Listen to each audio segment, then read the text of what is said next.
about whom so much controversy swirls as we speak. And we're glad to welcome you as well, Mrs. Abernathy. You know the story. He's written a book, his own autobiography, over 600 pages, and the only thing anybody's talking about are the approximate 4 to 5 pages in which he speaks of his belief that Martin Luther King, Jr.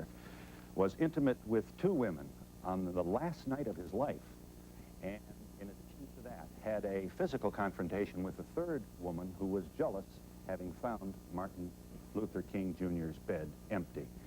This confrontation caused, according to the account which is shared with us by Reverend Abernathy, the moral leader of the civil rights movement, Martin Luther King Jr., to physically push a woman across a bed in the room that at the time was occupied by Reverend Abernathy himself.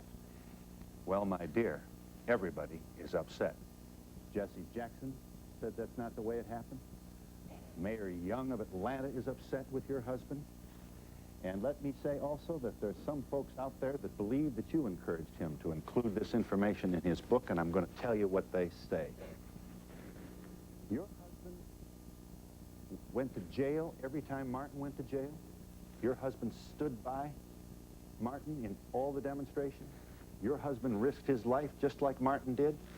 And when Martin died, he just got plain forgotten. It's not altogether an unbelievable theory that you, more than 2 decades later, would want history to at least remember that your husband was perhaps just as important as Martin in this historic struggle. And so you've encouraged him to include this information to humanize Martin and bring him down from the pedestal and the special place in history that he now enjoys. You'll make your comment now. Phil, I want to say that I wrote my book without consulting with my wife. She knew nothing about this section. It is my autobiography and not the autobiography of Martin Luther King, Jr. He was my dearest friend, my closest associate, my buddy, and consequently, I was not trying to say anything but prove to the children of America, the poor children, the poverty-stricken children of America, you don't have to be a Martin Luther King. You can even... You can even have engage in adultery and be No, if you be a dropout, you can achieve greatness. If you are in jail on dope, you can be great. Even if you're human, you can be great. That's right, that's right, that's right. Did you want to speak? We are all the children of God. Let me tell this audience that waiting to come on this program are Roy Innis, the National Chairman of the Congress of Racial Equality, who supports Reverend Abernathy's inclusion of this material in his autobiography. Also here is Benjamin Hooks, the Executive Director of the NAACP.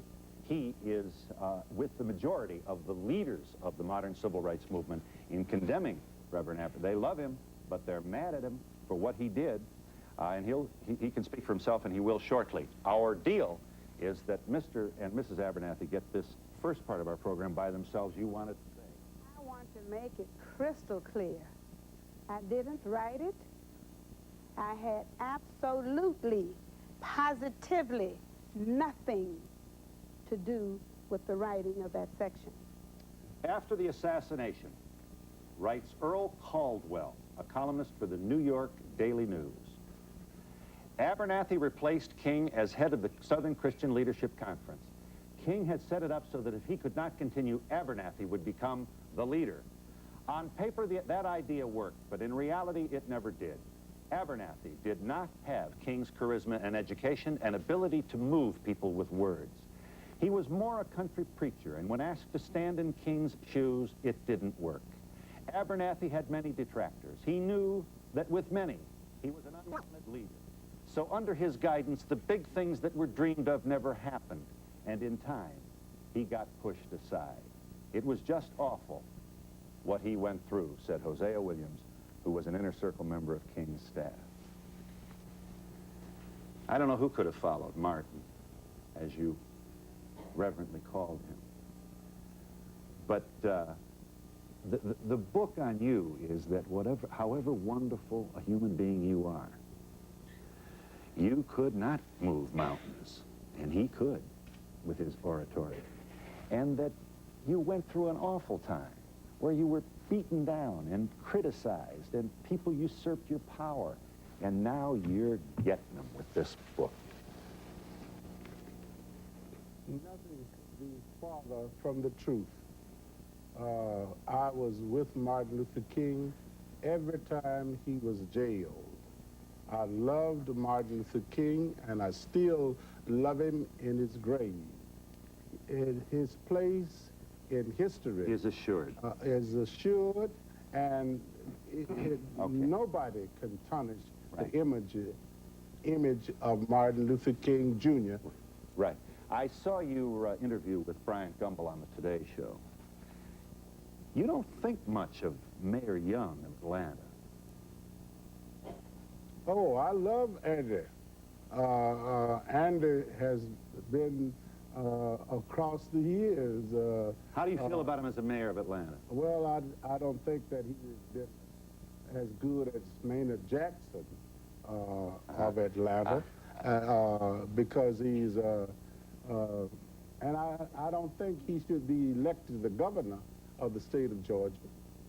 It was just not qualified? Is that your... No, he's qualified, but I don't think he can govern the state of Georgia. And so I have not endorsed him for that particular position. Have you endorsed anybody? No, I have not endorsed anybody. Would you? And would you endorse a white man? Yes, Okay. if he was he's better- qualified. And Just briefly, what's the grievance with Young? Oh, I just think Mayor Young has not done enough for black people, poor people, the people who are left out of the mainstream of American life, and he has done too much for the rich, the wealthy, and he has made even the rich richer. Jesse Jackson.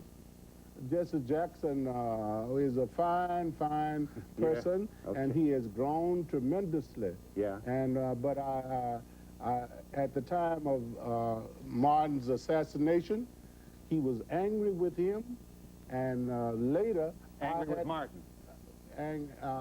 Angry with Martin was angry with Jesse, because Jesse was always trying to upstage and steal some of the glamour away from Martin Luther King. And, but he has grown tremendously, Yeah. and he has led us closer to the White House than any other black person Right. in the history of the movement. He's #1 in the movement, and that is why I love him. Did he and hold- I support him. Did he cradle the body of Martin Luther King in his arms after the shooting? No, he didn't do that. Did he touch the body? No, he didn't do that. Was he near the body? He was not near the body. He did make a telephone call as soon as Dr. King was shot. Right. Well, to how'd the blood Mrs. get on his King. dashiki? Well, I don't know. I don't know whether it was his blood, whether he pricked his finger. Well, I don't know. I don't know how it got there. Martin Luther King died in my arms. Yeah.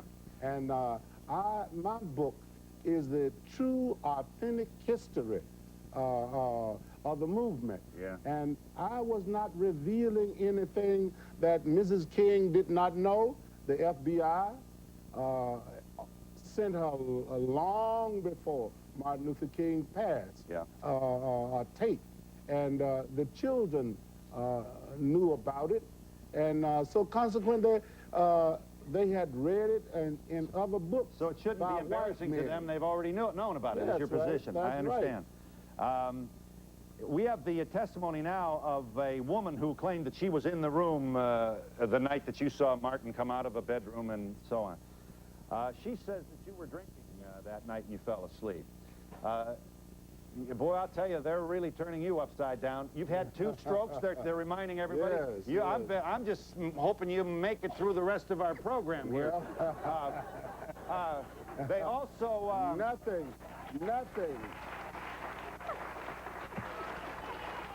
Nothing is wrong with me. Massive strokes does not do anything but paralyze individuals. And I can do anything. Yeah. I can do anything. I am not sick. I have been to Johns Hopkins Hospital in the last 2 weeks. Yeah. And I had a clean bill of health from the doctors at Johns Hopkins Hospital. Yeah. I'm doing well. Are you? Yeah.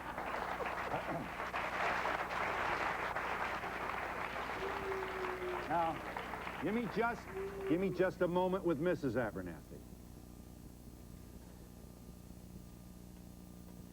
Is there a piece of your soul that wishes he just had left this out? Come on.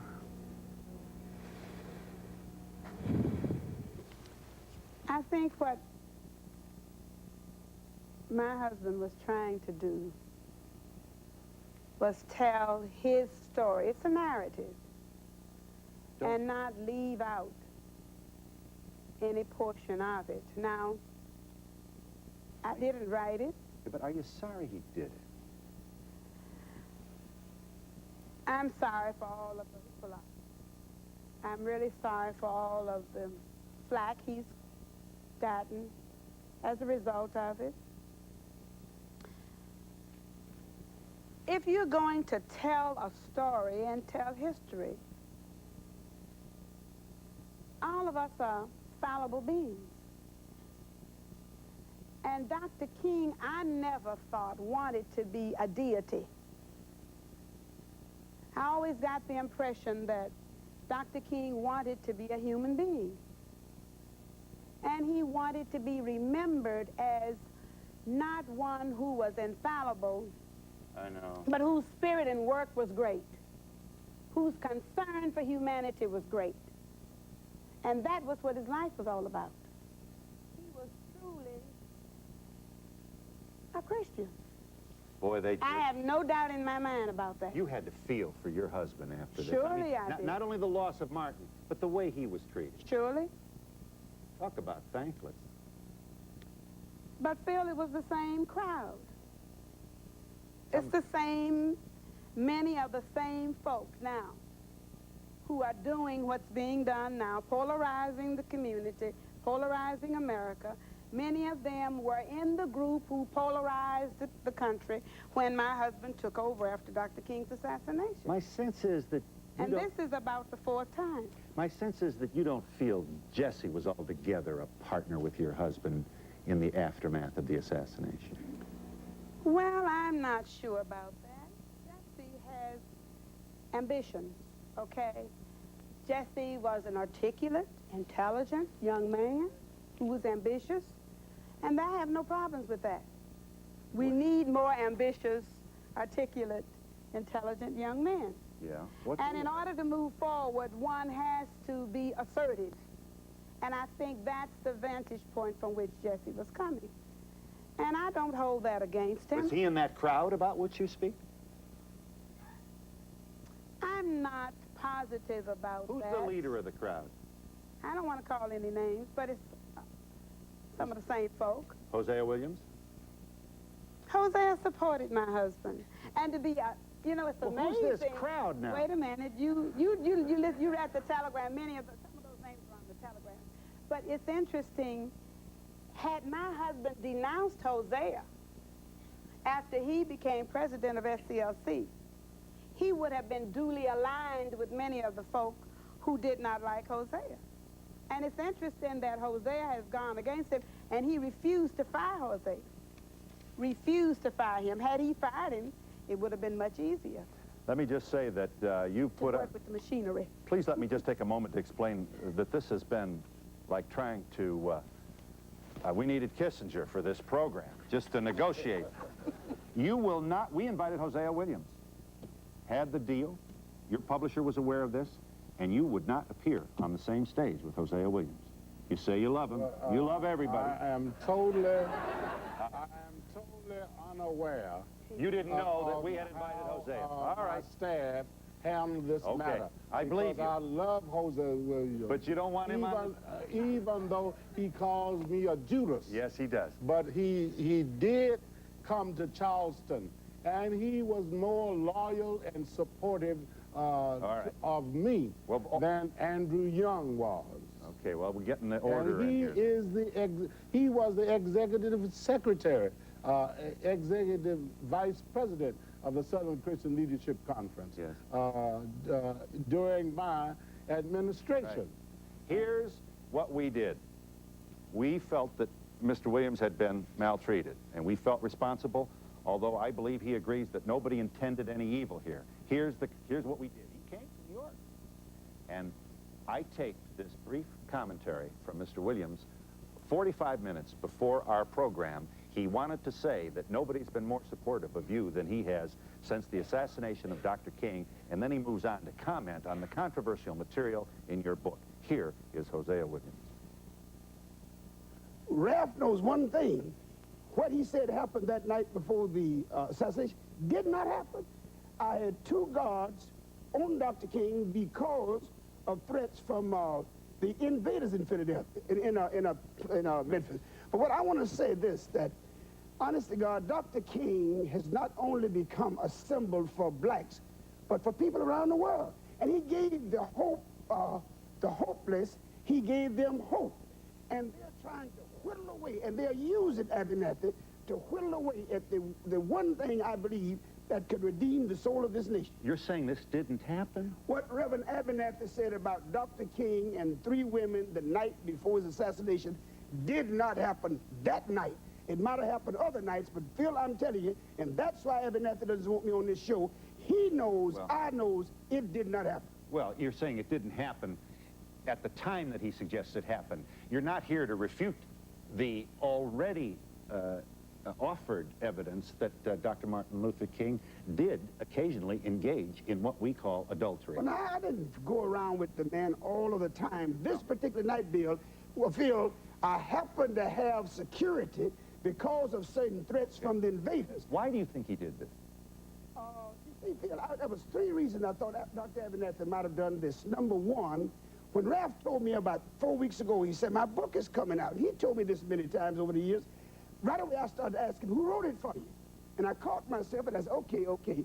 But after the book came out, then I thought maybe Ralph, because of his health problem, did not get a chance to check the galley properly, number one. Number 2, Reverend Abernathy's health is just hampered his mentality. Number 3, Phil, I said, maybe this is Ralph's way of fighting. Because, Phil, I will say this. He is the unsung hero of the movement. Once Dr. King was murdered, and it was caused a certain type of jealousy, they lit it on Dr. Abernathy that you would never believe. So I said, maybe this is his way of trying to claim his rightful place in history. But what he wrote about Dr. King, which was not true, Ralph would go down in history as the Judas of the Martin Luther King Jr. movement. What I went to bring him today, Phil, was 30 pieces of silver. That's what they gave Judas, who sold Jesus out.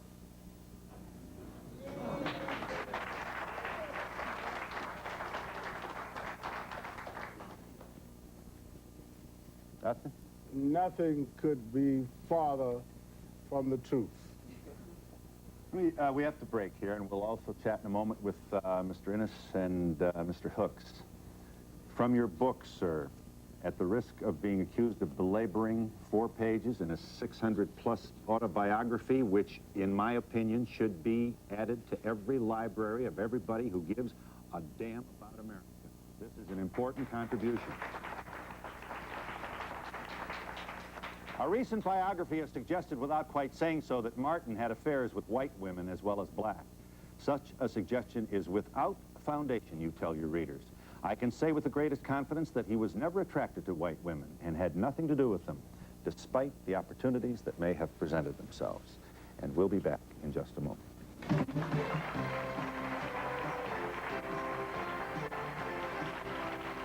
How we doing? Not so bad out here, is it?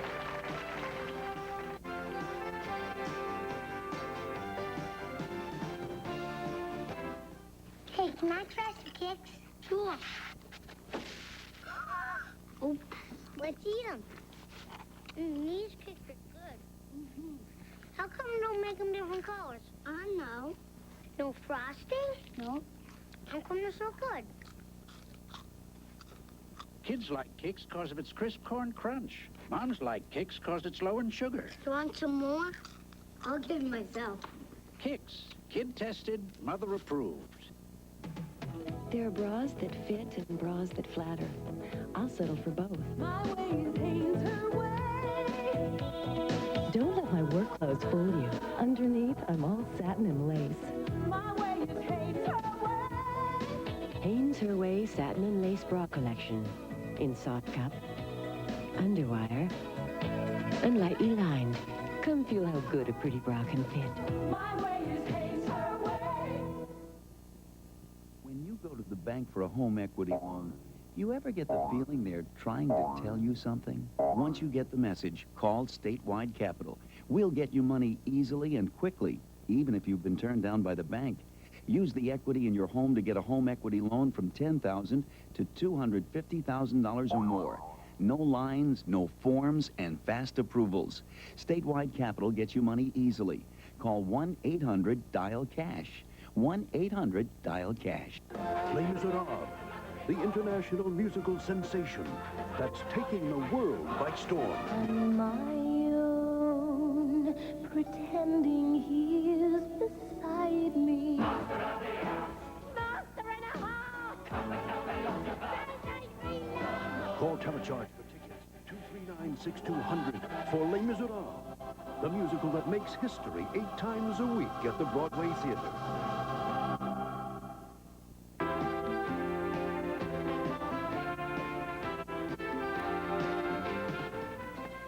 We are joined by Roy Innis, the National Chairman of the Congress of Racial Equality. Says, among other things, that he's angry at black leaders' efforts to keep Reverend Abernathy from telling the truth. He sits next to Benjamin Hooks, the executive director of the NAACP, who feels that Reverend Abernathy does not really grasp the significance of his material. Is that how you want to kindly make your point, if you will? Well, there's no question about the fact that Martin wanted Ralph to succeed him, number one. There's no question about the fact that, in my judgment, Ralph did a good job as the president of Southern Christian Leadership Conference, and there's no question about the fact that the media gave him unshirted hell for the whole time he held office. I don't know about the end of fight. I think, though, it is wrong. The dearest friend and the closest confidant and associate of Martin King, who for 13 years worked with him, walked by his side, and all of a sudden we've heard all of these innuendos, all of these tales about Martin's so-called infidelity. When I got the book, I thought I was reading it. I thought I was getting a guy that proof to write a blurb. I got a completed book, and I'm shocked beyond my ability to say so.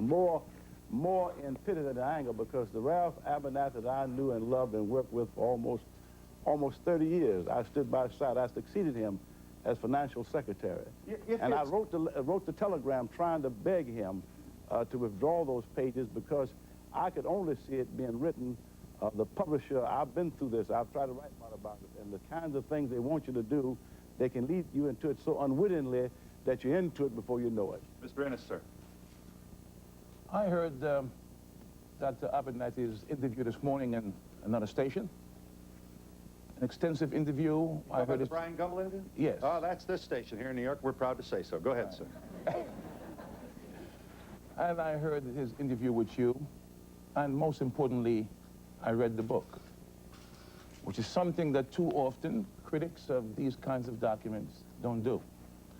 I'm also aware of the furor around Salman Rushdie's book, The Satanic Verses. And I was outraged, as were many of you. I'm demanding the same outrage be expressed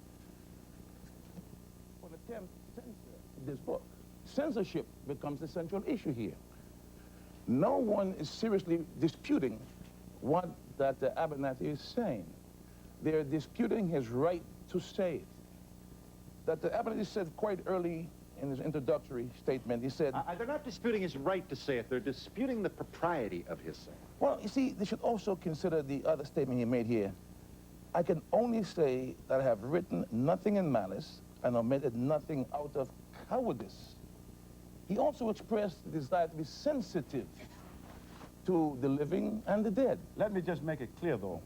I dispute that it happened. I'm not disputing his right to say it. He can say anything he wants to say. You think he's wrong? I think he's wrong. I would have felt As better. an old trial lawyer, I have tried cases. As a judge, I have heard cases. Is the most eyewitness accounts are the most distorted of the world. You can have 7 people see the same thing. They'll all give you different impressions. I do not accuse Ralph Abernathy of being a Judas. I would not say that. I'm saying he's mistaken in what he said happened that night. I think that it is obvious that to say to the man who changed an evil system, and Ralph Abernathy stood by his side and fought with him all of those years, if Martin Luther King falls, I asked the question, what happened to Ralph Abernathy? For 21 years, he's had a chance to tell this story. Suppose he could prove it. Suppose he could prove it, would your view change? If he could prove it, then I would get to your question, the propriety of telling it. What does it add to the sense of knowledge? So just one more for Mr. Hood. I've asked you a question very honestly and very directly. Yes. I dispute that it happened. The young lady at home at whom it was supposed to happen had a big press conference in Memphis. You know about it. And you have not related to it. She said it did not happen. Right. Others said it did not happen. But I say that as I look at Ralph Abernathy, the man that I knew and loved and worked with all of these years, the man that the King children called Uncle Ralph, when I look at the close camaraderie, I cannot understand to save my life, even if it were true, how you could have said it. Just give me one and you get it.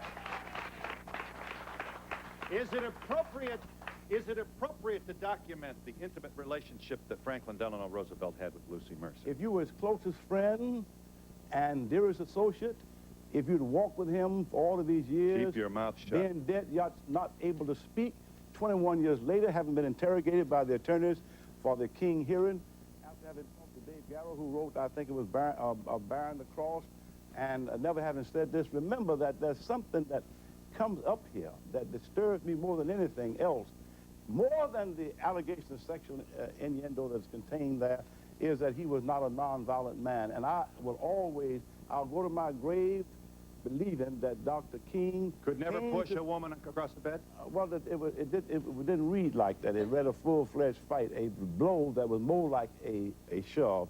And that is difficult for me to believe. I did not know him as well as Ralph. I don't claim to. I did not work with him, walk with him all that time. But I watched him and felt his spirit, and I think that nonviolence finally became a way of life with him in his personal encounter with his staff, with me and with others. I opposed him initially on the Vietnam War, and I know how he treated me, and if he had been a violent man, he would have hit me that day. So I don't believe... Mr. Innis is entitled to speak. Phil, to follow in line with my brother, Ben Hooks, that more than several people can see an incident and see it differently. There were 4 Gospels 2,000 years ago. Those 4 Gospels differ. No one accused Matthew, Mark, Luke, or John of lying because they differ.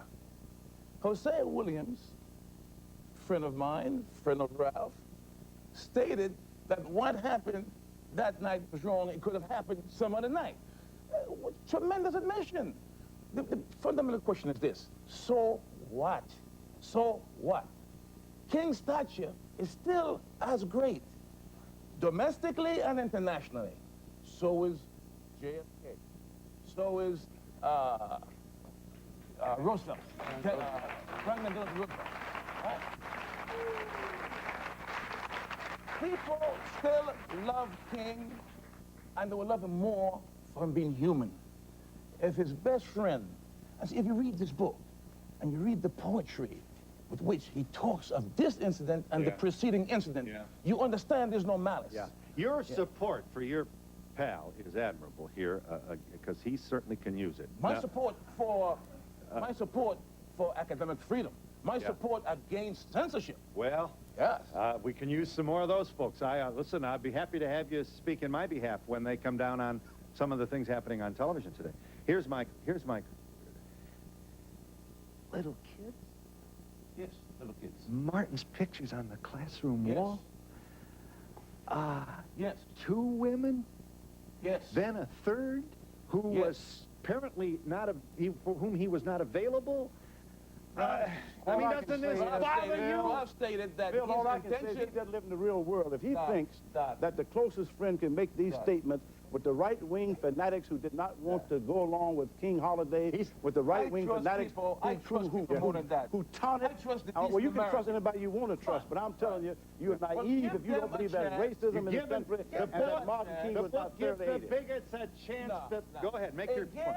gives decent people, give kids, yes, kids, a chance to see humanity in reality. I don't believe in fantasy. And it's a mistake to create fantasy image. Those kids will grow up, become researchers at some point. And they will hear of J. Hoover and the smut that he put in the public domain. They will hear of the other books. I much prefer, and I hope that my deputies are listening to me, you guys, please do the writing rather than have my enemies do it. Yeah. And put the right twist in it. Jack Anderson was one of the first to report.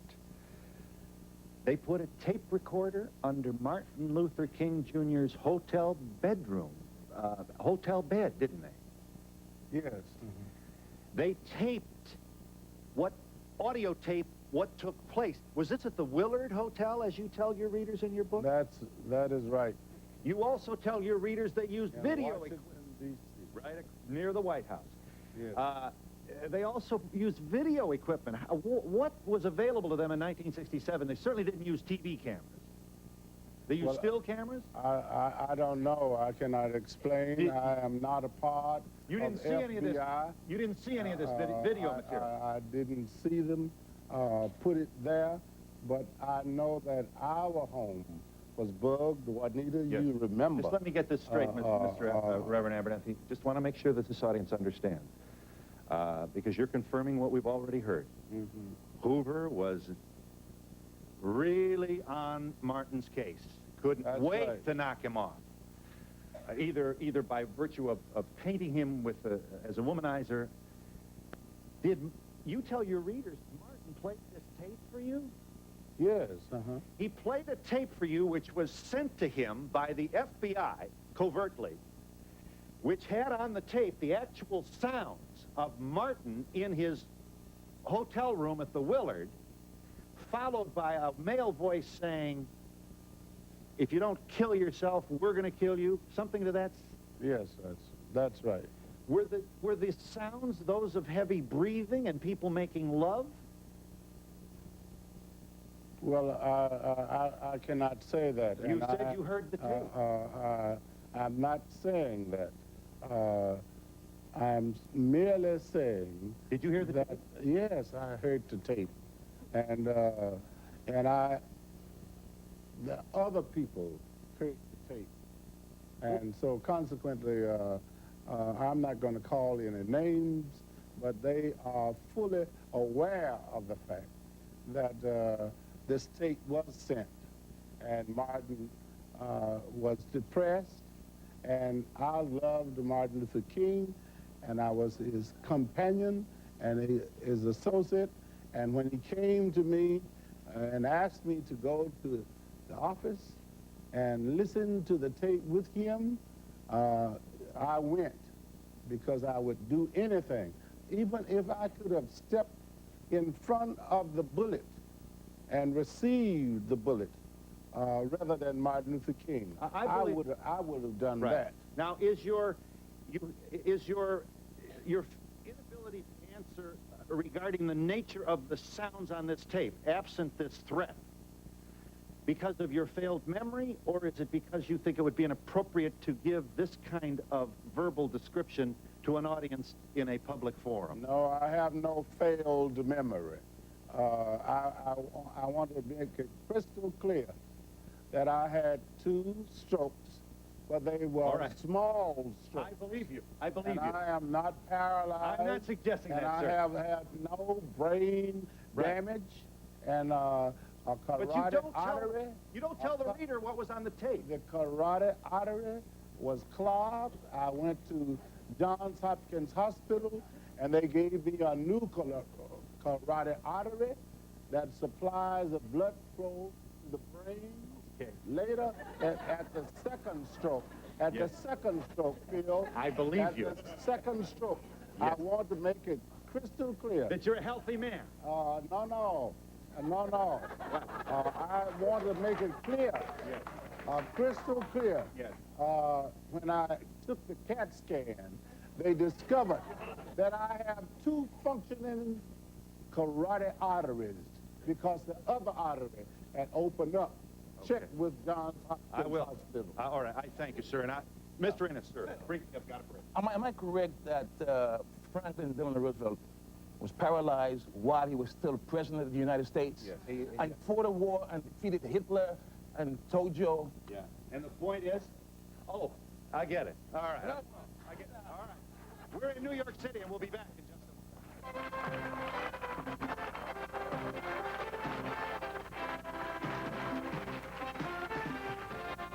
I just can't wait to lose 80 pounds. There's something special about Nutrisystem. My goal, 28 pounds.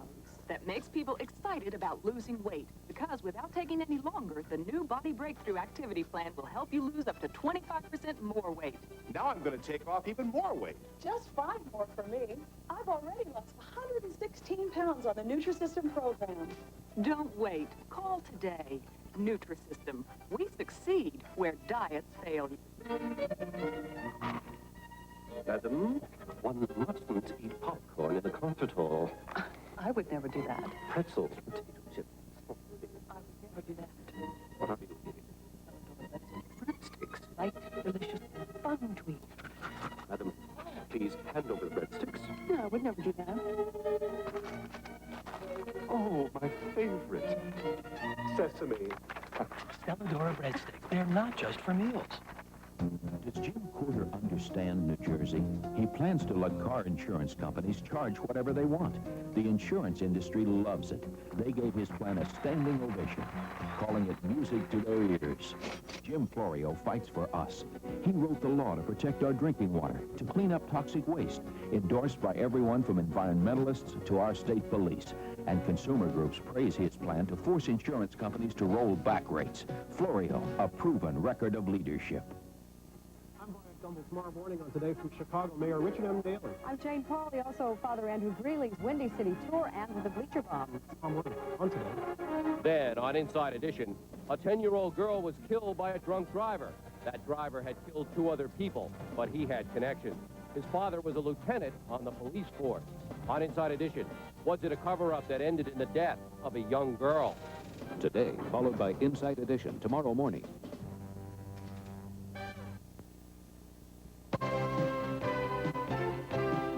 To be part of the audience, write Donahue Tickets, care of NBC, New York, New York, 10112. Yes, yes. I think all of us need to have heroes that we look up to and pattern our lives after. And if they're going to tell us all these bad things about the people that we admire, how can we look up to them anymore? So we just hide it under the rug. Well, may I ask you this? We should not know or have any information about John F. Kennedy's womanizing. Well, I felt very badly after I... You wish they hadn't reported it? Yes. You wish they hadn't... Maybe I'm wrong, All right, you wish they hadn't reported President Roosevelt. I was disappointed. Now, we also have a very... Robert K. Rowe's biography of LBJ tells us about Mrs. Glass. Yes, he dismissed his chauffeur and went off to the countryside by himself. I assume you don't want us to... Let me ask you this. So the press should not have reported Gary Hart's visit to Bimini either, then? Oh, that's different. Why? Well, he was a candidate. He So was you want not to know about it before, but once we make... So, in other words, once you get elected, you should be safe from this kind of stuff. Well, you shouldn't indulge in those kind of things if you're in the public eye. Bill, telling the truth of what happened, there's nothing wrong with it. Heroes are great, and everyone should have one. But the truth of a hero is reality, and reality of the situation. So you support the Reverend Abernathy? Absolutely. Yes. The big difference is you don't do that to a friend. None of Kennedy's friends have ever done that to him. That's a good point. Yeah, and there was opportunity. You're missing the key point, though, that this was, let me tell you, the choice was to leave it out in the public domain. Well, it should have been left out. Done by enemies, done by enemies, or have it put in the proper perspective by a friend. There's no proper perspective. Did you tell that in? Let me just tell this. The fact of the matter is that if Robert Kennedy, after John Kennedy's death, had said it, I would not have liked Robert Kennedy for doing that. There are some things a friend ought not to do. I read that book, and I cried when I got to the last part, a sermon that I presume was delivered on the 7th of April, 1968, at the West Hunter Street Baptist Church, a letter to a friend in heaven. And I heard, almost in my mind, the melodious voice of Ralph Abernathy talking to his friend, telling him to go by and see John and Bartholomew and this one and the other. And then 21 years later, Martin is not able to speak for himself. His children, who in public life have to be confronted, not with a story told by a Taylor Branch or David Garrow or by some newspaper reporter, but a story told by his closest friend and dearest confidant. All I can say is, if I've got friends like that, then God knows I don't need any enemies. I got to make that very clear. And I am opposed to him having done it. Sensitivity. Phil, let me say. Reverend, I would just like to ask you, what do you think Martin Luther King, what do you think his reaction would be to you writing this book now, if he were alive? If he was alive today, Martin Luther King would say to me, Ralph, be concerned about the movement. I am in heaven now. I am secure in the bosom of our Lord and Savior Jesus Christ, and tell it like it was. Because Martin Luther King knew that he was not a saint. He didn't try to be a saint. But I want to say to you now, my book, if I had not told the truth and was honest about it, with these reports circulating through this country in every sector of this country, the critics would have said that you have not written an authentic autobiography, and what you have said, we cannot trust you. Friend Abernathy, though, if you read Warren Williams' review, and he gave your book a lovely review, and he said in the beginning he hoped that controversy, the part that happened in Memphis, would not detract from the book. I disagree with the critics would have said that.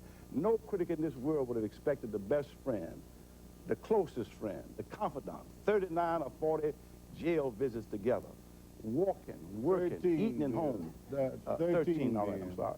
I gave you too many. But all I'm saying is that it just occurs to me that in this situation that we are faced with, and there are the, I have to tell you what I believe about the book. I believe Ralph wrote it, but he had a lot of help, because I have looked through that book. I've got some underlying passages which I will write Dr. Abernathy later. Later, I'm not going to deal with it on this program, but at least 30 or 40 factual inaccuracies there. And I know Ralph Abernathy is the most meticulous man I have ever known in my life. And even though he says he's completely in possession of his faculties, here's a man, you go to his church, if there are 5 verses of the song, you better sing every one of them. He doesn't let you get by with singing 3. I watched him as a financial secretary. I walked up in his footsteps. In that book, the errors that are there are pictures there that are supposed to have been made in Chicago, actually made in Memphis. There are a lot of things in that book that if Ralph had been at himself, and the suggestion is that somebody else produced the book? It's certainly, everybody, nobody, I don't know if anybody's ever written a book by themselves. The publishers, and the New York Times story said that Ralph wanted to withdraw those few pages, and the publishers insisted on them being included.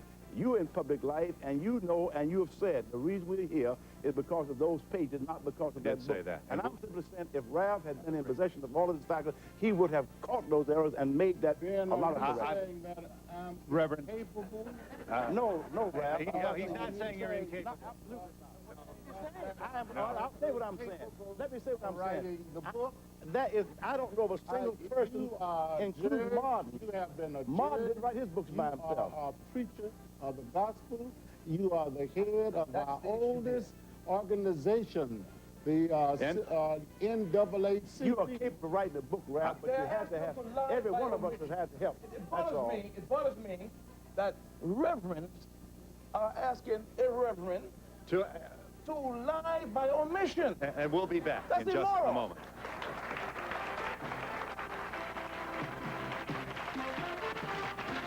Ring Around the Collar was just the beginning. Introducing Advanced Action Whisk. Tisk, tisk, tisk. Whisk, whisk, whisk. Tisk, New Whisk has a special stain-seeking formula that cleans your whole wash like never before.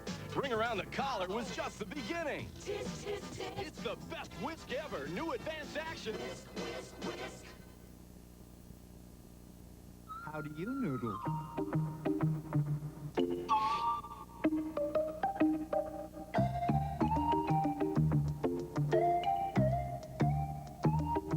Well, no matter how you noodle, more people enjoy noodling with Cup of Noodles, the deliciously original recipe that's much more than a soup.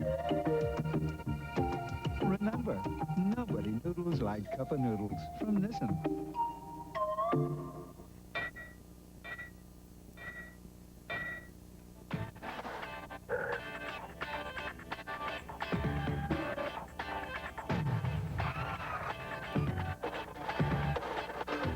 For just $9.95 cable connection.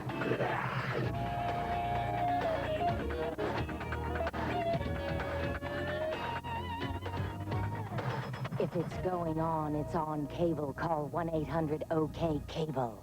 Coming up today on Live at 5, a disappointing day at Cape Canaveral as the space shuttle liftoff is postponed once again. We'll have the story on the Atlantis. A police chase ends in tragedy for one New York officer as he falls to his death. We'll have the complete story. Plus, comedian David Brenner is here on the eve of his New York appearance. And Burt Reynolds shares the art of safe-cracking in his new movie, Breaking In. Pia has a review. All this today on Live at 5. John?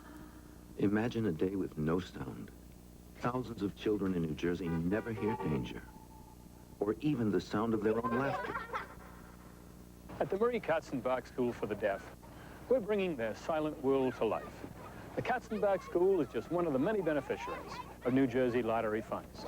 The New Jersey lottery gives more than $1 million a day to education, state institutions. Imagine New Jersey without it.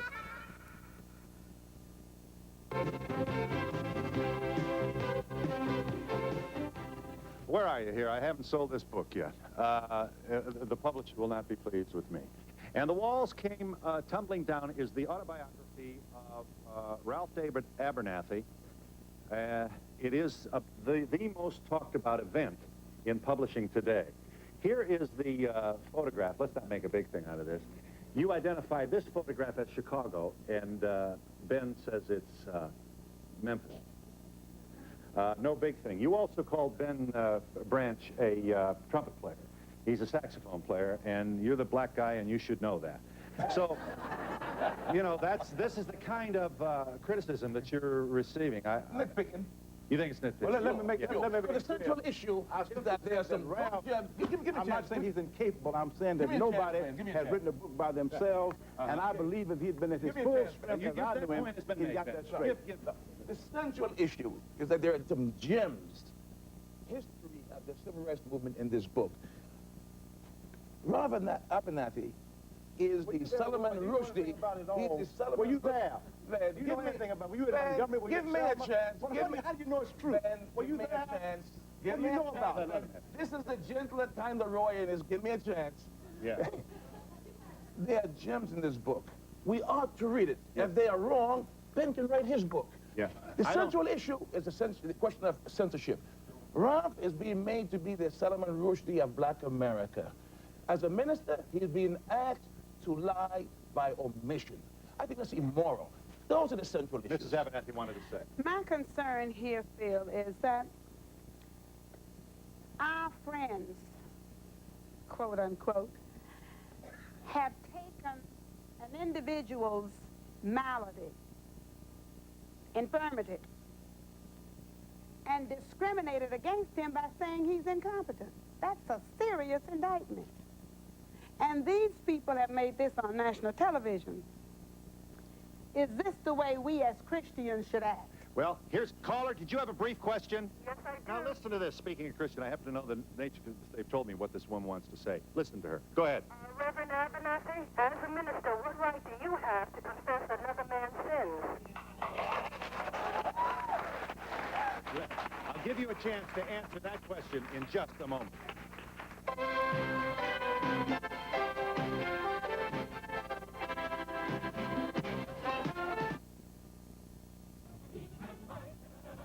My Girl, Broadway's biggest musical comedy hit, promises you'll have love, laughter, and be happy ever after. Now's the time to get your tickets to Broadway's happiest hit, the award-winning musical, Me and My Girl.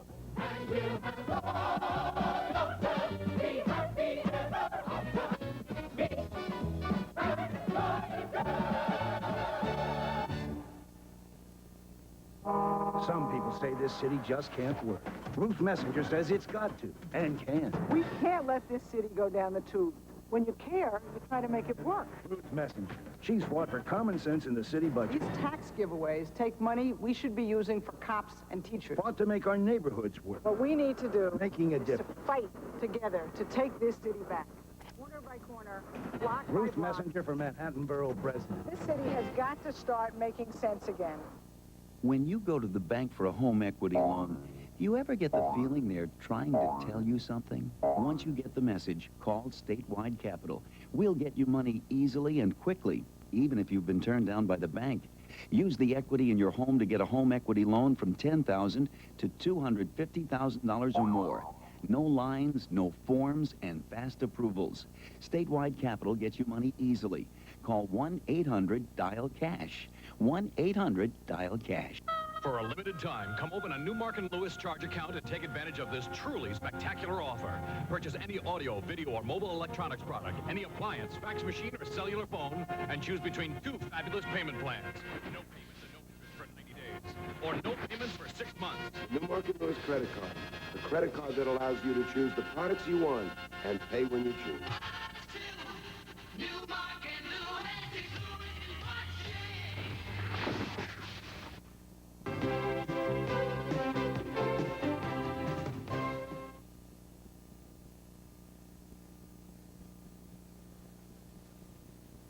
Somebody else's sins, sir.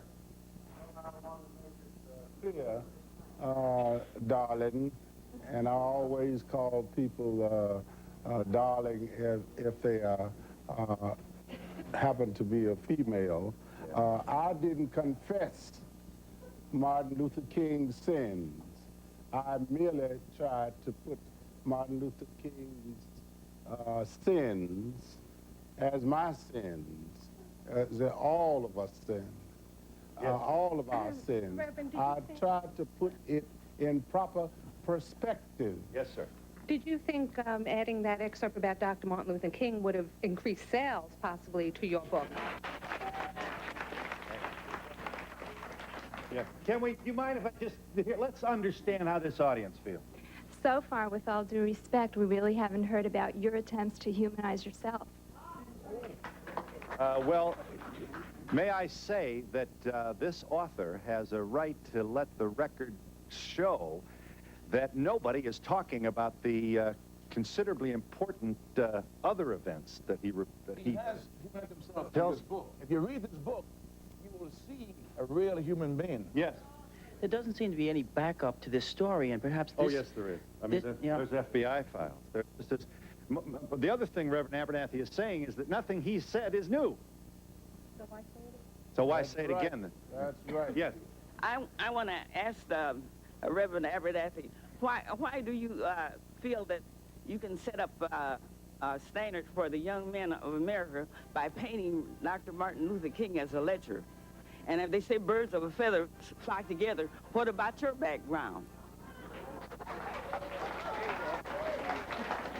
Well, I admit in the book that I admit in the book that I am not perfect. I have admitted it to my wife that I am not perfect. I merely want to say to everybody. Go ahead. What do you want to say? I want to say to everybody, that I have written this book in honesty. I have told the whole truth, nothing but the truth.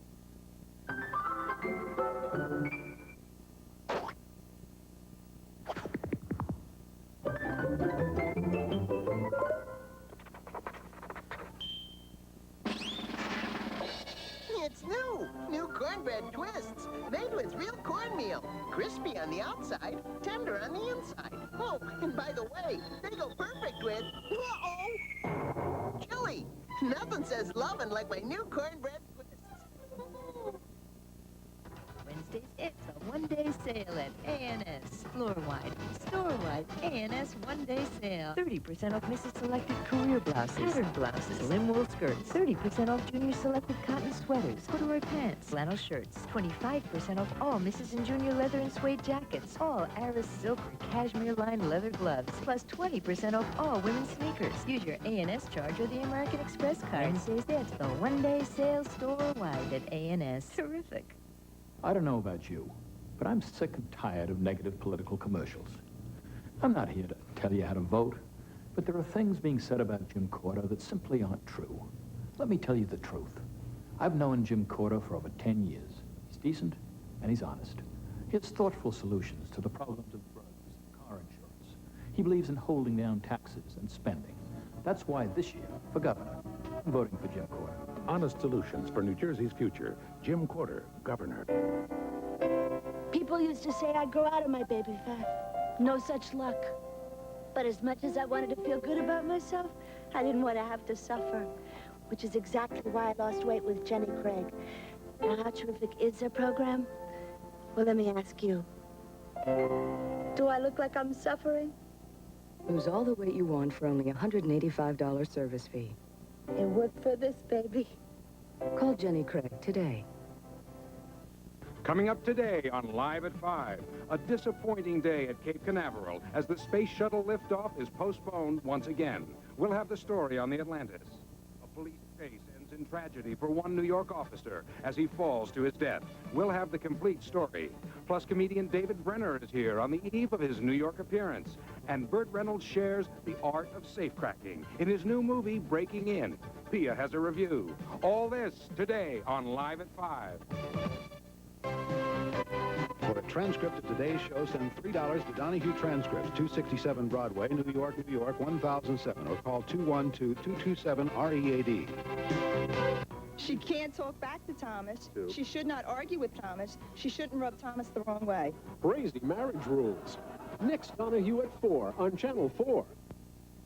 Tumbling Down. Ralph David Abernathy's autobiography. This audience has been abused, although very attentive and focused. I'm sorry we had more time. You wanted to briefly. Yes, Abernathy, I'm surprised you can feel good about yourself in writing such a story and betraying a good friend of yours. Yes. Yeah. I hope your life and your autobiography never have a place in American history. It has no business there. Yes, sir. Provided. And promotion fees paid by the father. Family isn't here.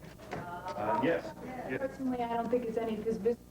True Value Hardware Stores. Your place for service and selection where you'll find their exclusive True Test Easy Care interior paint in 3 spatter-resistant finishes. The Drake offers an exciting weekend in New York at a special price. The only Swiss hotel on Park Avenue. For reservations, call 800-DRAKE-NEW YORK or 212-421-0900. Yeah, how can we expect him to omit part of his story? Where do we draw the line? Where do you think we should?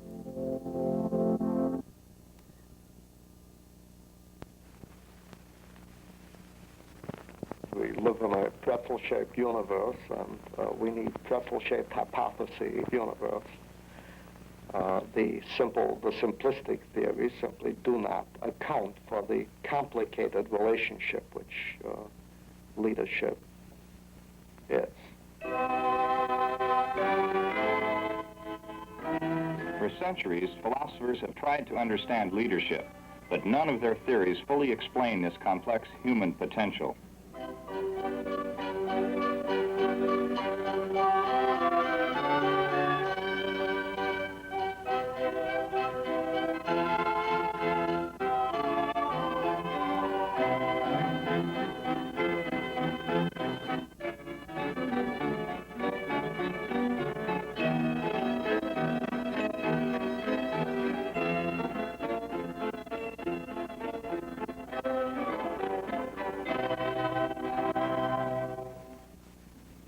Meanwhile, our need for good leaders continues to grow.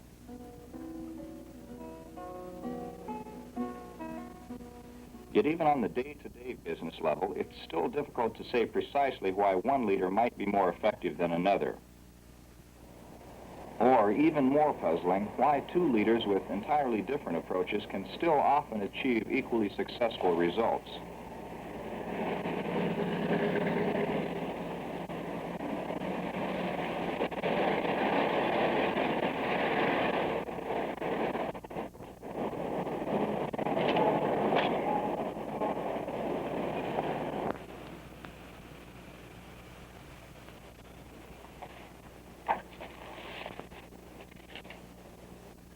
Oh, thanks, Vern. You're welcome. Here's the information you wanted in the Dairy Association. Oh, good. Thank you. I needed that. And your morning mail. Good. Just hang it over here. And would you take this, please, and send an appropriate letter to Neil Salmon that this is the balance of the information on the theater of the mind. Hi, Les. Come on in. Is there anything else? No, that's all right. That's all. Thank you. You're welcome.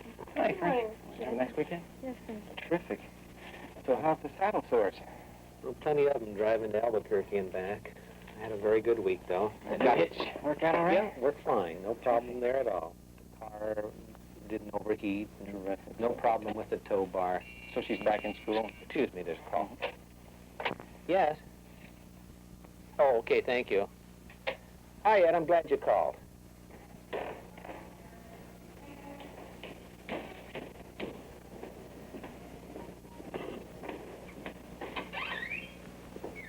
Hey, Tom. Bob? How's everything going? Fine, just fine. Listen, I'm talking to Ron a few minutes ago, and he tells me with the TV season a week and a half away, you haven't got your first foot in here yet. No, we have some MASH shows in about 6 ahead, but we're a little behind on the Mary Tyler Moore and the Planet of the Apes. What's that going to do to your scheduling? Well, we'll make the air dates, of course, but we'll just have to probably work a little more overtime and do everything we possibly can to get them out. The first few weeks will be a little tight, but after that, I think things will smooth out and we'll get it down to a system where there shouldn't be any problem.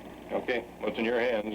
If you find it backing up on you, yell and we'll see if we can throw into it and see if we can work with the customers to get a little more cooperation from them in terms of not asking us to take up all their time cushions. Right. That's great. I appreciate the way you're hanging on to this. I know that we had 2 days of franchising, the other on the regular MOOP, and having sat through most of that, I have a couple of impressions, and I'd just like to bounce them off you guys because I know how interested you are, especially you, Ed, in terms of improving those MOOP meetings. Well, in the beginning part, it was very participative. It moved along very well, but I wasn't there. I had to leave. Remember, I guess it was with you, Kurt, that we were talking about, no, it was Barney. Barney and you, remember the day we talked about the resale concept and so on? Did that come off the way you hoped? As a matter of fact, I'm very pleased with the way the resale part of it went because it represented a major change, a pivotal point in our participation with owners in selling. No, you're referring to the resale part. Just to the resale? Well, last year it appeared from everything I heard that it was a disaster, or a moderate disaster, whatever you want to call it. Now, how did you bridge the gap between last year and this year? I think the most important thing about leadership, as I see it, is for a leader to be very sensitive to the other person's feelings, their emotions, and so on. That's a very interesting thing. I had someone mention to me, I forget what the instance was, but I remember the circumstance was along the line of, well, we ought to do this in a business-like manner because we don't want to get involved in the emotions or attitudes of people. And it only impressed me at that time that you can't separate the two. They are inseparable. And as soon as you look at business-like as a very clinical thing, you're missing the very heart and soul of what makes business tick. Because we are dealing with human beings. We are dealing with their emotions, and we are dealing with the things that motivate people.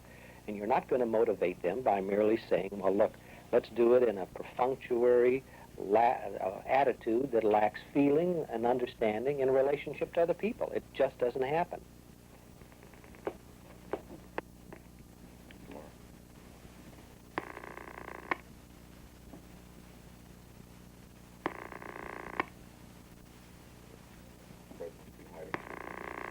Did Fred work the night shift last night? Hello.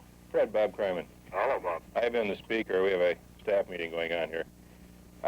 We got a verbal firm order for 670 millimeter prints on Inferno last night. And since we haven't been running the 70mm equipment for a while, I wanted to check and see what kind of schedule you see on getting out those prints before Christmas.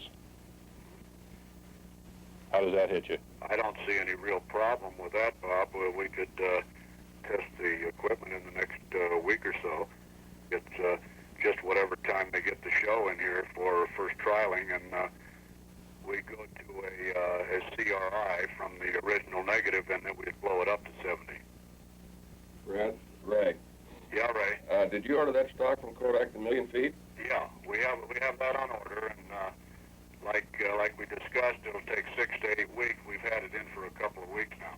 How much we have on hand now? About 170,000 feet. Will this cause you any people scheduling? Because it'll hit pretty close to the time you're doing the startup on 13 and 14, won't it?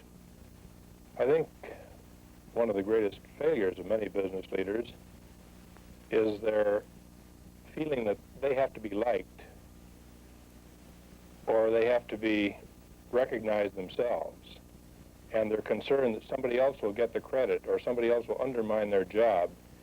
It's a basic insecurity in those people. And there are some circumstances where they will survive or even do an adequate job in spite of it. But I don't feel the really great leaders can enjoy that luxury. I think that they have to be mainly concerned for the goals to be accomplished and for motivating other people to accomplish those goals. When they start worrying about whether or not they will be liked, then they begin compromising the action that has to be taken, which often is unpopular.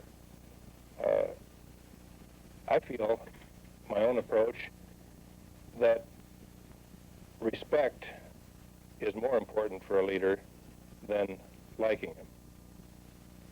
That often he will have to do things that are unpopular, and if he's concerned about whether the people like him that much, he may compromise his position, he may go against his principles even. The answer to the leadership puzzle begins with the understanding that effective leadership comes by putting the right man in the appropriate job. It doesn't just happen because of a management philosophy. Well, almost everybody can be a good leader if he is motivated to be a leader and if he's technically qualified to be a leader. But I think in an organization, in a large organization, you'd have a place for everybody who, that most people can be effective as leaders, provided you give them the right position, provided you place them right. And I think our problem is the placement, our problem is the assignment, or our problem is to engineer the job to fit the individual. And we have never really paid a lot of attention to engineering jobs to fit the people. We've been much more concerned with trying to fit people into jobs, and we've thought that once they're in these jobs, they'll remain there forever, or that the job will remain there forever, that the job will not change. In fact, of course, positions do change, or leadership situations do change. You have a better relationship with your supervisor, or the supervisor gets, you get a new supervisor, or you have a high labor turnover, or the assignments you get change. It's a constantly changing dynamic situation. And the problem of management is to maintain this balance, this match between leader and leadership situation, between the leader's personality and the demands which the situation makes on the leader. If you can maintain this match, you're going to have effective leadership by and large. Making this match, though, is not easy.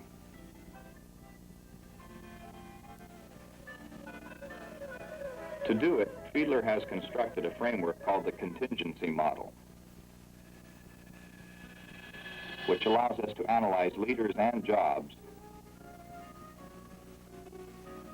and put them together in a way which works. According to this model, there are two types of leaders. The first type, which Fiedler calls relationship motivated, gets tremendous satisfaction from relating to people. Not surprisingly, such leaders are usually very effective in all forms of personal communication.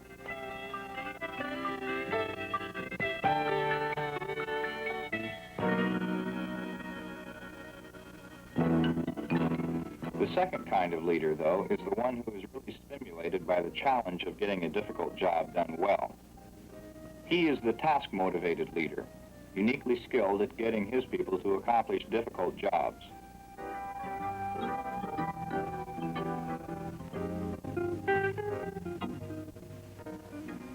Still, it's not always such a black and white thing. Often, a task-motivated leader will spend a lot of time relating to people and be good at it too, but he does it because he perceives the relating as necessary for getting his task accomplished. Yeah, the chief's here. Chief's here? Now, what I want to know is why are you guys taking 2 hours coffee break? Well, I figured what the companies pay us, they should do that much. That's better, man. What do you got in that coffee, Woody? I never tell. I wanted to find out if you got that pH straightened out on a fairly short schedule yesterday. Well, it was about an hour and 15 minutes. That's 15 minutes better than I expected. Great. How was that? Not bad at all. Woody, speaking of lives, are you going to be up on the roof with that software recovery unit this weekend instead of on your boat? Well, I was thinking about it. The salt there does my feet. Are we going to be able to get that installed this weekend, do you think? Yeah. So it'll be out of the parking lot and we won't have an interruption in work next week? I'll probably move right along. Similarly, a relationship-motivated leader might use many leadership techniques that seem task-oriented. But for him, the task-oriented behaviors are primarily for improving relations between himself and his co-workers. I wanted to talk to you, and you wanted to discuss the meeting with Fred, and I think that's very important. The policy that we want to set forth there is that Fred's the president. He will operate it just as independently and autonomous as ever. And your purpose in being there is to kind of get a feel of what's going on and to be helpful to Bud or whatever is necessary. Yeah, I think the thing that I was concerned about the most, but the thing we had discussed 2 or 3 weeks ago about the status quo, nothing has changed to affect the operational implications of how we're going to handle the operations in the area. Fred is still in charge. He will be working through Bud. So I'm really going to be more of a spectator in that respect. Philadelphia. Compare Philadelphia to Philadelphia. Hi, guys. Hello there. What's going on here? We're having a party. What's going on? Yeah, please. I prefer the cone. I prefer the cone to it. That way I can lick and talk to the girls and see what's going on around here. Marianne is pregnant? No. Just have Marilyn. Oh. Marilyn, that's what we show. Oh, I saw Marilyn's baby the other day. Yeah, just like Marilyn. Just like you. Cuter than your baby. I mean, as cute as your baby. Which group a leader belongs in, then, is not always obvious. To find out, Fiedler devised a test in which a person is asked to describe his least preferred coworker, past or present. The idea of the test is to picture in your mind's eye the person in your life you most dislike working with. Well, the person I would least want to work in close proximity, or whom I'd like to work, I guess would be the counterpart of all, or the opposite of all the things I say that I really like. A person who is counterproductive, who is self-centered, a person who is more concerned about his personal goals at the expense of his colleagues, a person who would be willing to undercut his colleague for his own personal welfare, a person who would be untrustworthy. Relationship-motivated leaders usually describe their least preferred coworker as untrustworthy.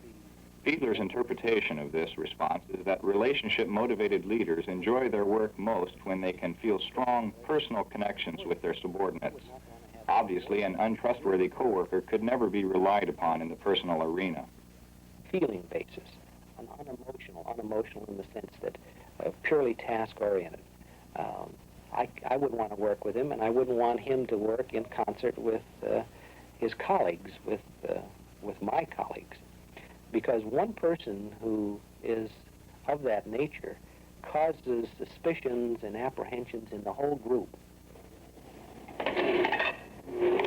The whole key to Super 8 is a low price. That's the only reason anyone uses it instead of 16. And if you can't give them quality that will match 16, but at a price that encourages them to use Super 8, they've got to look at their alternatives, which in many cases are videotape or film strip or or something else that in the long run means less volume for us. Task-motivated leaders, on the other hand, usually characterize their least preferred coworker as unintelligent or lazy, showing that they, in their turn, enjoy the intellectual or task challenges of the job and are disappointed when their coworkers aren't bright enough or dedicated enough to help supply this. All of us would like to just take life easy and sit back. I remember an old joke when I was in school about the young man who wished he were like a river. He wanted to stay in bed and still follow his course and be helped by two banks. We'd all like it, but a lot of people take that approach too seriously. They feel that it's their due. Some great unseen power really owes them a living, and they don't stop to think what they owe society, what they owe the other people around them in terms of their work, their performance, their assistance. And they're not willing to really dig in and ask what else they can do before they go home type of thing. And these people I see as being harder to work with than a person who gets enthused about his job and wants to contribute to it.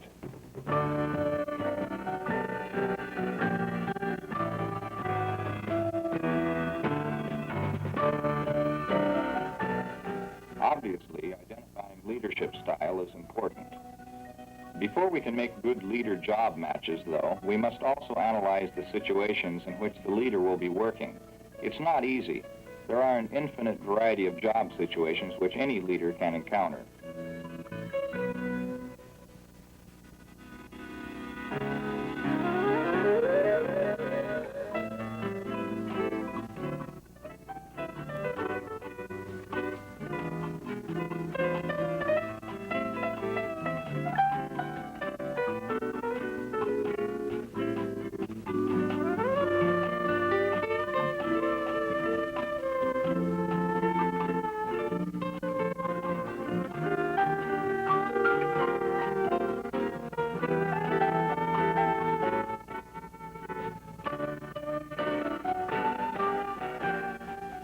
Still, it is possible to make good matches between leaders and jobs, as long as we remember that leaders do best in situations which they find most challenging and, at the same time, least frustrating.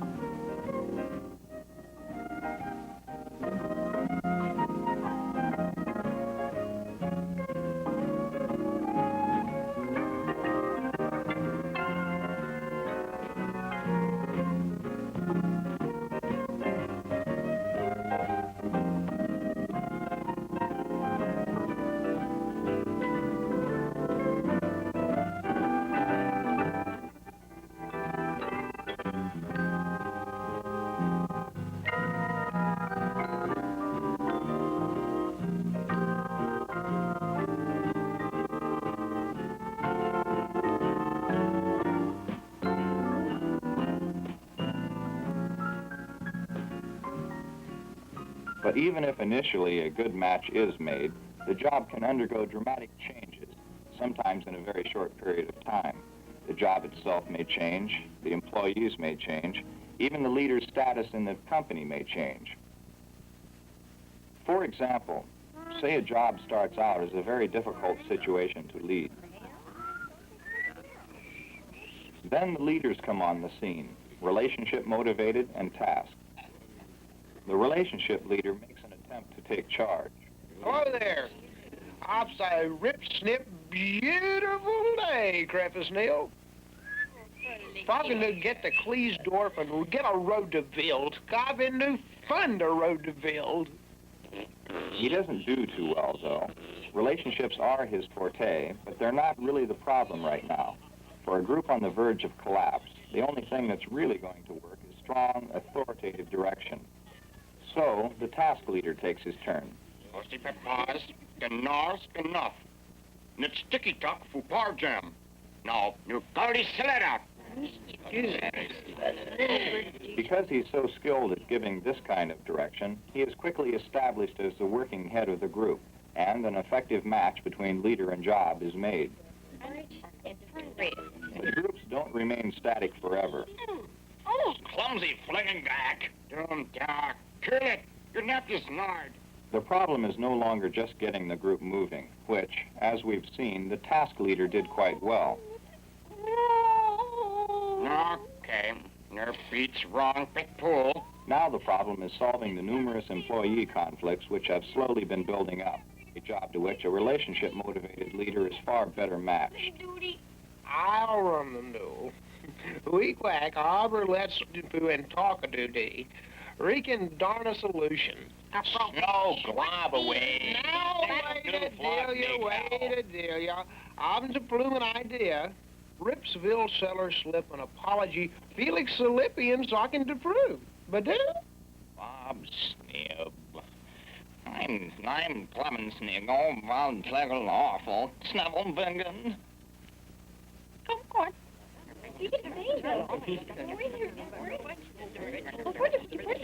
Ada slipped a slop. First-rate Nilsson's. But eventually, a relationship-motivated leader can also lose his effectiveness. Oh, nine. Booyah, nine. Booyah. The absolutely best Clemens I've ever rilled. Well, Slockins, Gall Dave proving my golf game. I'll tell you the flippest one. Once his group becomes easy to lead, he may lose a lot of his positive leadership motivation. I'll clock your gallbladder. What? Exorbitant there? Really? Get going. My God. Not nip to bar. What the hell, me crazy mutt smear? So, once again, a task-motivated leader is best. Someone who can still be challenged to give his people the continuing motivation they need to really get their jobs done well. Because of this factor of constant change, maintaining good leadership becomes extremely complicated. So far, we've seen how different leaders can be both effective and ineffective at their jobs, depending upon the overall working conditions. To foster effective leadership, then, we must begin by making frequent evaluations of leaders according to Fiedler's contingency model, and then, from this information, divide the leaders into two distinct groups: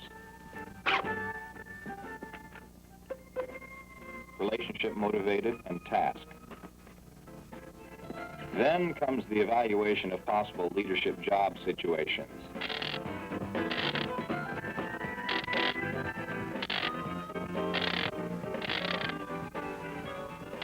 Until the right one is found for each leader at that particular moment in time. The one that best fits his particular talents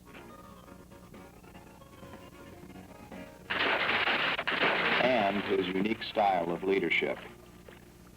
The important thing to realize is that the lead-member relationship is a very important relationship, and that we learn how to deal with authority relations over many, many years. You're not going to change the way in which we relate to authority figures or the way in which we relate as authority figures in just a few days or a few weeks. This is a very simple sense. It is much, much easier to change the organization than to change the individual. I like to do things where I feel that as a result of it, somebody or some people have been enhanced because I was there. I would hate to think that in life I would go through that in business or profession, and that the world wasn't any better because I came through there. I hope that I could enrich it as I would be enriched. I think I could enjoy being involved in a business profession, psychiatry, psychology, where you're working with people, trying to understand them. I've always tried to understand, by understanding people rather, I think I can better understand myself, and I enjoy that. I couldn't take a purely administrative job and just come to work at 8 and go home at 5 in any field or in any profession. And yet in any company or any task I undertake, my own makeup is such that I will try to build. I'll try to either help the people in it expand, I will try to build the scope of the company or the operation, develop new markets, whatever is necessary. And the challenges I find in these things, the goals of moving whatever it is ahead, are where I find the challenge. The job really is immaterial, whether I were in the film laboratory business or whether I were in a consumer products company, both of which I've been in. It's really the goals and not the company, not the job.